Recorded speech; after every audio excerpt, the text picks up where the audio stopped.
bang luto ng giniling na masarap pero mura?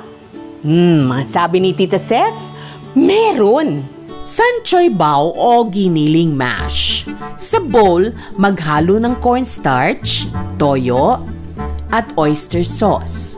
Ito optional, magdagdag ng cooking wine at kung wala ay pwedeng sugar. Lagyan ng sesame oil, haluin at dagdagan ng kaunting tubig. Maglagay ng oil sa pan. Igisa ang sibuyas, luya, at bawang. Ilagay ang 1/4 kilo pork giniling. Lagyan ng asin at paminta. Ihalo ang tinadtad na carrots at singkamas. Dagdagan ng mushrooms. Ihalo ang sauce. Para sa crispy sotanghon, mag-init ng oil sa pan. Siguraduhin mainit na mainit ito ha. I-deep fry ang sotanghon hanggang maging crispy. Sa plato, ilagay ang lettuce, crispy sotanghon at giniling sa ibabaw.